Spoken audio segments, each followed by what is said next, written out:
आज की case studies के इस लेक्चर में बात होगी मेंटेनेंस के मामले की, बात होगी क्षेत्राधिकार की, बात होगी प्रक्रिया की। तो सबसे बड़ा सवाल यही है कि पत्नी ने जहां से केस फाइल किया है, आमतौर पर पत्नी मायके से करती है, क्या वहां से केस उसने फाइल किया है तो उस केस पर सुनवाई होगी या उसे क्षेत्राधिकार के आधार पर डिसमिस कराया जा सकता है। दूसरा, क्या ये केस वास्तविकता में जहां से पत्नी कर रही है, क्या उन न्यायाधीश को इस केस की सुनने का अधिकार क्षेत्र में आता है या नहीं आता है। अगर उन न्यायाधीश के अधिकार क्षेत्र में ये केस नहीं आता है तो फिर इस केस को वहीं पर हम क्या डिसमिस करवा सकते हैं? हाँ, बिल्कुल करवा सकते हैं। ऐसा एक जजमेंट देखने को मिला जहां पर कोर्ट ने पत्नी का इस आधार पर केस डिसमिस कर दिया कि आपने सही जगह से केस फाइल नहीं किया, इस कारण से आपका केस आगे नहीं बढ़ाया जा सकता और पत्नी के मेंटेनेंस केस को कोर्ट ने डिसमिस कर दिया था। जय जिनेंद्र हूं, केस जैन। वीडियो को लाइक और शेयर कर दीजिए और इस तरह के जजमेंट्स का पैकेज पाने के लिए जिसमें लगभग आपको 200 जजमेंट्स मिलते हैं, यानी किसी जानकारी के लिए दिए गए नंबर पर आप हमें संपर्क कर सकते हैं। हमेशा एक बात याद रखिए, कोई भी केस हो उसमें प्रक्रिया के बारे में ध्यानपूर्वक समझिए। प्रक्रिया से मतलब ये होता है क्या सही वक्त पर केस फाइल किया गया, क्या सही स्थान से केस फाइल किया गया, क्या सही न्यायालय में केस फाइल किया गया। अब जैसे आप BNSS 144 के अंतर्गत या डोमेस्टिक वायलेंस एक्ट सेक्शन 12 के अंतर्गत आप केस फाइल करते कहां पहुंच जाते हैं? SDM कोर्ट में, या सीधे हाई कोर्ट चले जाते हैं, या कलेक्टर साहब के पास चले जाते हैं। तो इनकी कोर्ट में डायरेक्ट इनकी कोर्ट में केस फाइल नहीं होगा। केस कहां फाइल होगा? मजिस्ट्रेट कोर्ट में जाना पड़ेगा आपको, या फैमिली कोर्ट में। तो फैमिली कोर्ट या मजिस्ट्रेट कोर्ट से केस फाइल होगा। अब इसमें क्या देखा जाएगा? क्षेत्राधिकार।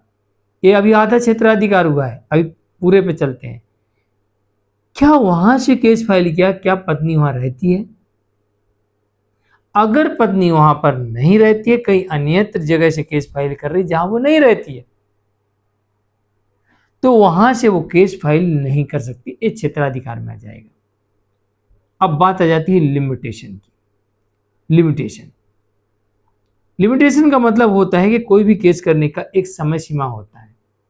जैसे किसी मामले में जो सेक्शन लगाया गया उस सेक्शन में दोषी पाए जाने पर 1 साल की सजा का प्रावधान है।